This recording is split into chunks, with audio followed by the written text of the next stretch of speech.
really great to have you here today. As you know, we've invited you here to talk about employee engagement. And throughout this session, I'd really like to help people understand what actually is employee engagement, how can they achieve it, and why should they achieve it. And during the session, we can pick up some things, around technology, tips and tricks, gotchas, things that we want people to avoid. And finally, it would be great to cover off why it's so important. But before we do that, let's have you introduce yourself.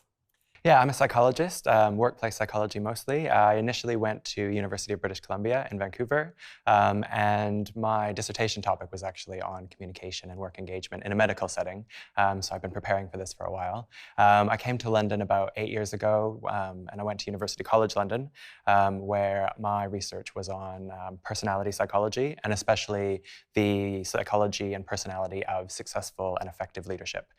So my focus has been mainly around kind of leadership and workplace psychology. I just wrote the book with Kogan Page about a year ago called Myths of Work, which was a fun one to do because I got to kind of delve into the different myths and misconceptions and ideas, sometimes ideas that weren't correct about the workplace, about millennials and engagement and job satisfaction and having ping pong tables in the office, whether it's good or bad. So it was an interesting one to write because you can take that kind of fun approach to the different myths. So I loved the book. I agree with you. There was lots of fun in there. There was lots of elements that made me smile, and I'd love to come back to explore some of that a little bit later. Before we start, though, perhaps you could give us your definition of employee engagement. Employee engagement is essentially a positive state of well-being in the workplace. So it's feeling kind of passionate and really part of putting yourself into the work. And most importantly, it is that kind of positive state of well-being in the workplace. So it's essentially the opposite of employee burnout. So that sounds as though the onus is on the employee to achieve engagement. Is that right? It's kind of a mutual responsibility. So, I mean, realistically, for any employee, it is, if they want to be engaged, it is up to them to put their effort and kind of their skills, their experience into the work they do and to do the best they can to be engaged. But it's very difficult to be engaged if you work in a kind of toxic or difficult workplace. So the employers, the leaders in the company also have a huge responsibility if they want people to be engaged and if they want people to be productive, to create that atmosphere and culture where people are given enough independence and autonomy where they can do their job in their own way, they can use and make the most of their own skills and abilities, and where they're given the trust and flexibility to be able to do that. And I mean, realistically, like, we're managing adults. Like, people can manage their own schedules. People can figure out when they work best. And people have families and friends and personal lives and hobbies and all sorts of other things that they want to do. So making work fit into that is most useful when people can do it in the way that they're going to work best. So you may be surprised to know, or you may already know this, that in the UK, 51% of us are disengaged and have been for some time. I think that's actually quite alarming. What's your thoughts? Yeah, that's a huge number. I mean, I don't find it hugely surprising. I find it slightly discouraging, but that's one of those room for improvement areas, right? So if there's 51% of people, then I still have a lot more work. So there's a lot more that we can do to make more workplaces more engaging, better places to work, better for employees. And the company, like, if a company finds that their employees are disengaged, then that's a huge opportunity to say that we can improve engagement, we can improve productivity, we can make this a better place to work where people are going to work better. Okay. So a number of, I have lots of friends who work in all sorts of different organisations across the public sector place and also from a commercial standpoint. And time again, I see them needing to be in a physical location at 9 o'clock.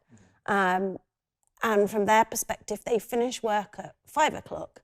I find that quite surprising, actually, because I work in an organisation where I have the autonomy to work at the times that suit me, so long as I get my job done, of course. Do you think there is still a lot of organisations that dictate that 9 to 5 culture?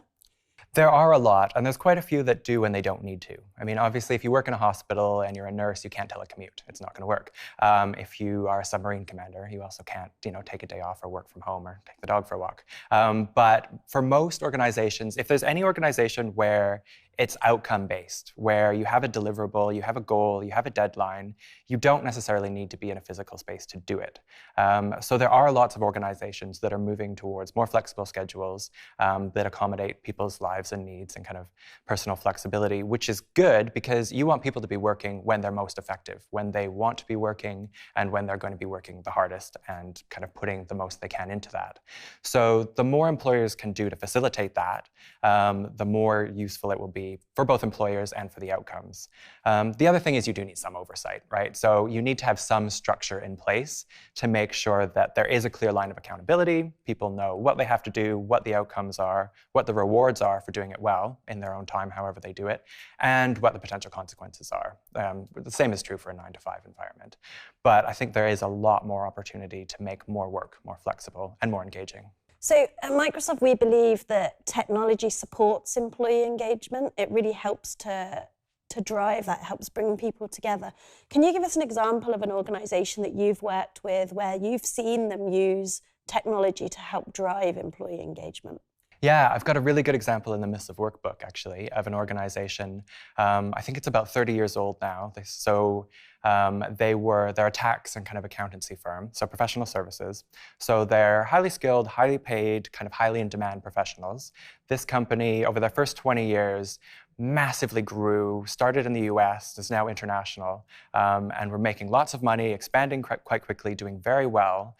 But about 10 years ago, they kind of hit a barrier in how much they could grow and how much they could expand because they had huge problems with disengagement, burnout, really high turnover, and a culture of presenteeism. So the standard was people working about 50 hours a week, which is quite a bit, and not always the most effective if people have to be in the office, 10 hours a day, 5 hours a week, and are expected to be, especially when the culture is like that.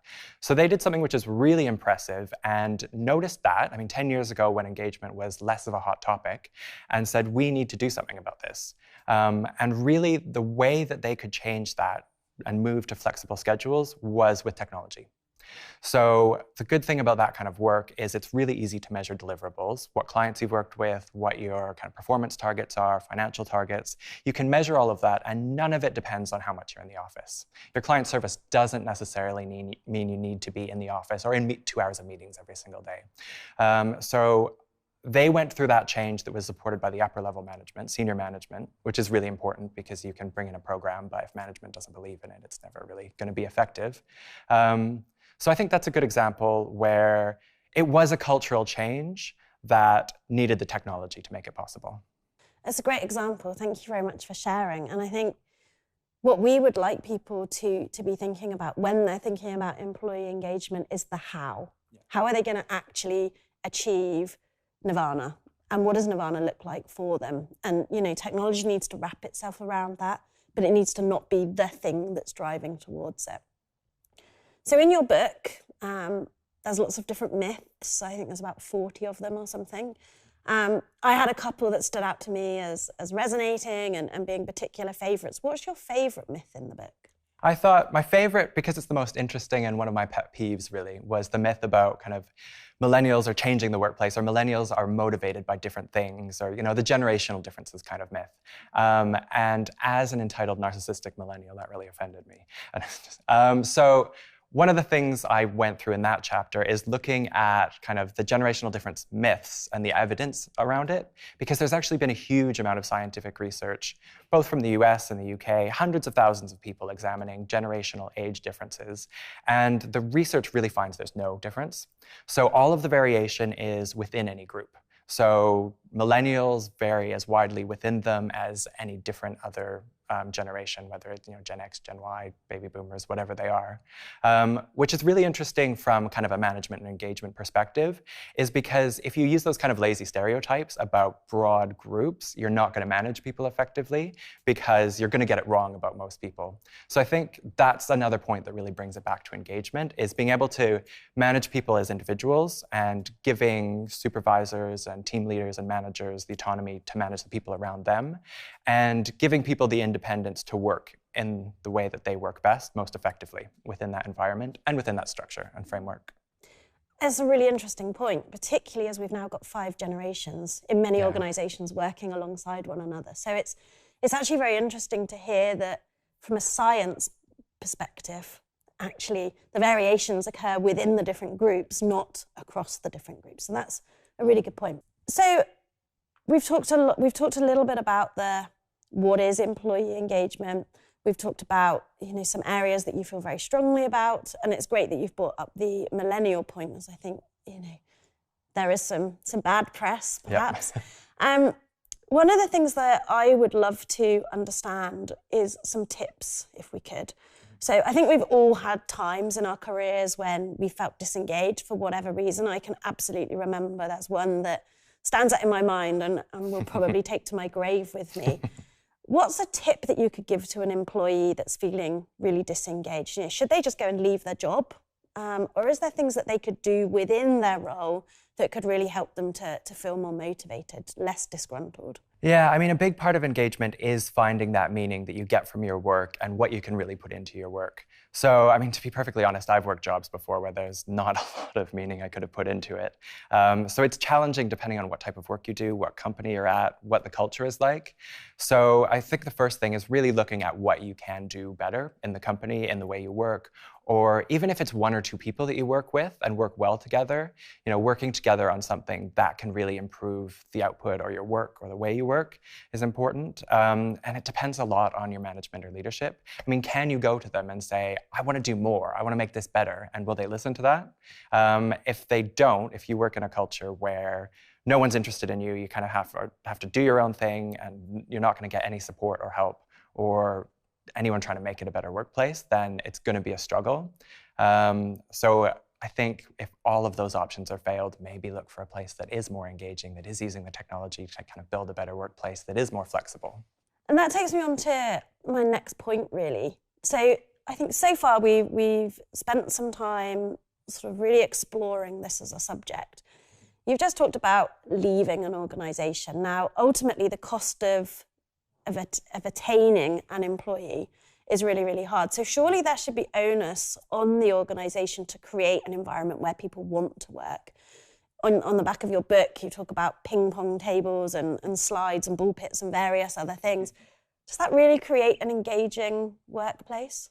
I don't think it does. It wouldn't for me. I mean, if you really love ping pong, then I guess it would just be a distraction. But I think it comes from a good place sometimes. So I think there are companies who are trying to make workplaces better, more engaging, more motivating for people to come to.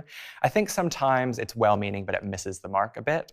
So if you really want to come to work to put the best part of yourself, what you can do into your job to make your product or your client better or whatever you're doing, then I don't know if a ping pong table or a ball pit is going to do that.